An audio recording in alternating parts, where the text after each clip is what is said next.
परिहार विधानसभा है। परिहार विधानसभा में भी बहुत दिलचस्प जंग इस बार नजर आ रही है। बिहार के सीतामढ़ी लोकसभा क्षेत्र में ये विधानसभा है और सामान्य वर्ग के लिए आरक्षित है। आपको बता दें कि 2008 में इस विधानसभा का अस्तित्व सामने आया है। अब इस विधानसभा में क्या आमने सामने की जंग है या त्रिकोणीय मुकाबला है, समीकरण किसे फेवर करते रहते हैं, इस पर भी हम नजर डालेंगे। रंजन जी, अगर परिहार को आप देखते हैं, परिहार को स्कैन करते हैं, अब जो प्रत्याशी हैं, जो पार्टियां हैं, क्या लगता है मुकाबला किस तरह का दिख रहा है, कौन भारी पड़ता है? यहाँ पर इस बार घमासान होना है। एक तो आप ऐसे भी देखें परिहार को कि यहाँ का समीकरण बहुत उलझा हुआ है और इस बार परिस्थितियाँ और उम्मीदवार ऐसे उतर गए हैं चुनावी मैदान में कि समीकरण और उलझ गए हैं। यहाँ पर आप देखिए तो ऐसे आपको रिकॉर्ड क्या दिखता है कि 3 चुनाव हुए हैं जब से परिहार विधानसभा अस्तित्व में आया है। इससे पहले सोनबरसा विधानसभा क्षेत्र का हिस्सा था। तो ये जो 3 चुनाव हुए हैं, यहाँ पर 3 के 3 बार जो है बीजेपी चुनाव जीतने में सफल रही है।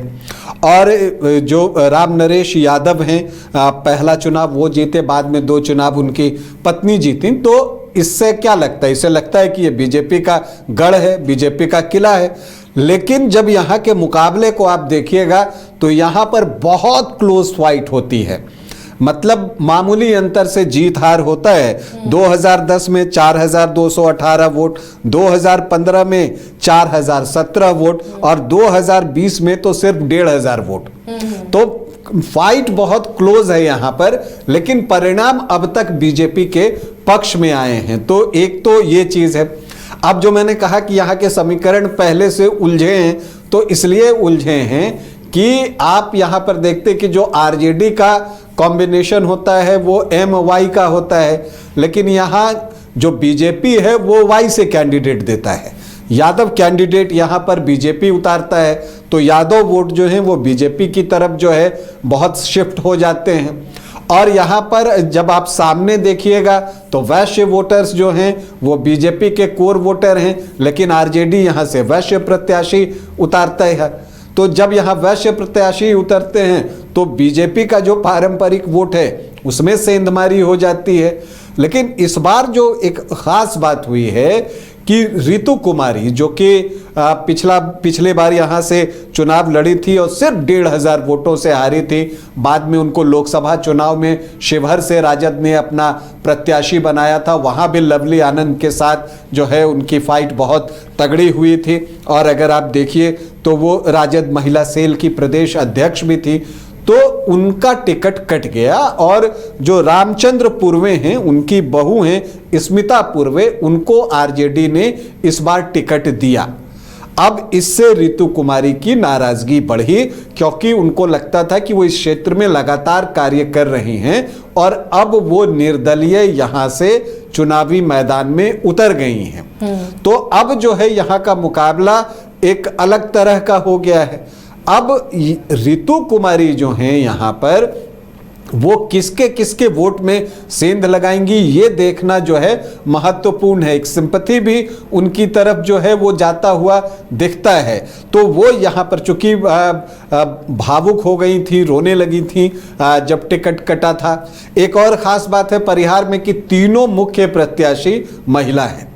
तो ये एक चीज है। गायत्री देवी बीजेपी के टिकट पर चुनाव लड़ रही हैं, स्मिता पूर्वे वो आरजेडी के टिकट पर चुनाव लड़ रही हैं और रितु कुमारी निर्दलीय चुनावी मैदान में हैं। हालांकि जन सुराज के अवधेश प्रसाद हैं, वो यहाँ पर चुनावी मैदान में उतरे हुए हैं। वो यहाँ पर चौथा कोण बनाने की कोशिश करेंगे, कितना बना पाएंगे ये देखना दिलचस्प होगा। हालांकि इसमें संदेह दिखता है। मुकाबला यहाँ पर ट्रायंगुलर होने का दिख रहा है कि यहाँ पर गायत्री देवी, स्मिता पूर्वे और रितु कुमारी के बीच जो है फाइट तगड़ी होने जा रही है। और इसमें भी एक तो तय है कि बीजेपी की जो गायत्री देवी हैं वो होंगी। अब उनका मुकाबला स्मिता पूर्वे से होता है या रितु कुमारी से। दूसरे नंबर पे और पहले नंबर के लिए ही लड़ाई है। तो मुख्य मुकाबले में कौन आते हैं, तो एक तरफ गायत्री देवी, दूसरी तरफ से कौन, ये देखना दिलचस्प है। तो कुल मिलाकर एक ट्रायंगुलर फाइट जो है वो परिहार में बनते हुए दिख रहा है और इसीलिए यहां का चुनाव जो है वो बहुत रोचक बनता चला जा रहा है। अगर आप परिहार में देखें कि क्या कुछ है, और यहां पर देखिए ये कितनी महत्वपूर्ण सीट है। स्मिता पूर्वे के लिए तेजस्वी यादव भी चुनाव प्रचार में गए हुए थे, क्योंकि उनको पता है कि यहां पर रितु कुमारी जो है वो बागी कैंडिडेट के रूप में उतरी हुई हैं, तो उनसे नुकसान हो सकता है, तो वो यहां पर पहुंचे भी थे। अब अगर आप यहां के जातीय समीकरण को देखिए जो कि एक अनुमान पर आधारित है, तो यहां पर जो अनुसूचित जाति के वोटर्स हैं वो 11.27% हैं। मुस्लिम वोटर्स की संख्या यहां बहुत अच्छी है, 25.1% है, और यादव जो हैं वो 16 से 18% हैं। वैश्य जो हैं 12 से 14% हैं। राजपूत 2.5 से 3%, भूमिहार 2 से 2.5% और ब्राह्मण 3.5 से 4.5%। तो सामान्य जाति के वोटर्स 9 से 10% जो हैं वो पहुंचते हैं। लेकिन यहां पर जो है लवकुश के वोट ठीक ठाक हैं, खास करके कुशवाहा 6.5 से 7% हैं, और कुर्मी और धानुक भी हैं यहां पर, तो 1.5-2% ये हैं। और जब इसमें आप धानुक को भी इंक्लूड कर दीजिए KKD, तो वो 12 से 14% हो जाता है। लेकिन यहां पर चूंकि कुशवाहा वोटर 6.5 से 7% हैं, तो जनसुराज ने जो प्रत्याशी उतारा है वो कुशवाहा जाति से ही हैं। तो जनसुराज के प्रत्याशी अपने स्कूल बैग में जितना कुशवाहा जाति के वोट डालेंगे, गायत्री देवी को जो है वो मुश्किलें आएंगी, क्योंकि लवकुश के वोट आमतौर पर जो है नीतीश कुमार के वोट माने जाते हैं। तो अब यहाँ पर स्थिति जो है वो दिलचस्प बन रही है। जो अनुसूचित जाति के वोटर्स हैं उसमें पासवान जो हैं वो ज़्यादा हैं, 6.5 से 7.5%, रविदास 3 से 3.5% के आसपास हैं। तो वो भी एक चीज़ दिखता है। तो यहाँ पर आप अगर देखिए तो मल्लाह वोटर्स भी 3-4% के आसपास हैं। तो यहाँ पर MY में Y टूटता रहा है। क्यों? क्योंकि गायत्री देवी बीजेपी से चुनाव लड़ती हैं, तो यहाँ पर MY जो है वो RJD का इंटैक्ट नहीं रहता। इसी तरह वैश्य जो है बीजेपी की तरफ इंटैक्ट नहीं रहते। वो पिछली बार भी रितु कुमारी थी, उससे पहले रामचंद्र पूर्वे चुनाव लड़ते थे, तो उनकी तरफ जो है वो जाता था। तो यहाँ पर जो बड़ी चुनौती है पार्टियों के पास वो ये है कि वो अपने कोर वोटर्स को कैसे सुरक्षित रख पाते हैं।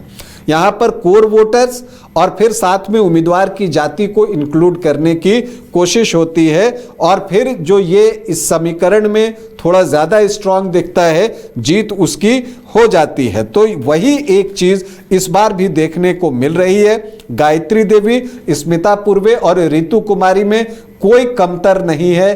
तीनों जबरदस्त कैंडिडेट हैं और तीनों के बीच जो है वो घमासान होने वाला है। तो ये जो जातीय समीकरण यहां पर हम देखते हैं उसको जिसने बेहतर तरीके से साध लिया, क्योंकि देखिए जो आरजेडी की कैंडिडेट हैं या रितु कुमारी हैं, उनके सामने भी चैलेंज है कि वैश्य वोटों में अब बंटवारा हो जाएगा। स्मिता पूर्वे और रितु कुमारी के बीच में दोनों वैश्य जाति से आते हैं। वैश्य वोटों का एक हिस्सा जो है वो आपको बीजेपी की तरफ भी जाता है। अब इसके अलावा जो यादव वोटर्स हैं वो आरजेडी को भी वोट करते हैं, और चूंकि गायत्री देवी यादव हैं तो वो इस तरफ भी बीजेपी की तरफ भी जो है बल्क में वोट करते हैं। तो ऐसे में मुस्लिम वोटर्स जो हैं वो किधर जाते हैं, इस पर भी बहुत कुछ निर्भर करेगा। यहां पर अति पिछड़ी जातियां जो है वो ठीक ठाक संख्या में हैं, 22 से 24% के आसपास तो सिर्फ अति पिछड़ी जातियां हैं, और अगर आप देखिए मुस्लिम 25% से ज्यादा हैं, तो वो भी निर्णायक होंगे कि क्या उनका वोट इंटैक्ट होकर स्मिता पूर्वे या रितु कुमारी किसके पास जाता है। अगर उन वोटों में बंटवारा हो गया स्मिता पूर्वे और रितु कुमारी के बीच में, तो फिर बीजेपी का काम कॉम्परेटिवली आसान हो जाएगा। अब अगर वो वोट इंटैक्ट जाता है तो वो किसके साथ जाता है? अगर वो आरजेडी के साथ जाता है, स्मिता पूर्वे के साथ जाता है, तो स्मिता पूर्वे जो है वो नियरेस्ट राइवल हो जाएंगी बीजेपी की। और अगर रितु कुमारी के खाते में जाता है तो रितु कुमारी नियरेस्ट राइवल हो जाएंगी बीजेपी की, और फिर उन दोनों में से किसी को चुनाव में जीत मिल सकती है। तो परिहार में इस बार जो है कुछ भी भविष्यवाणी करना समझदारी का काम नहीं है। बहुत ही तगड़ा मुकाबला जो है वो परिहार में देखने को मिलेगा। तो ये परिहार का मुकाबला और काफ़ी दिलचस्प मुकाबला यहाँ पर देखने को मिलेगा। अब किसे कौन बाजी मारता है इन तीनों में, उस पर हमारी नज़र भी बनी रहेगी।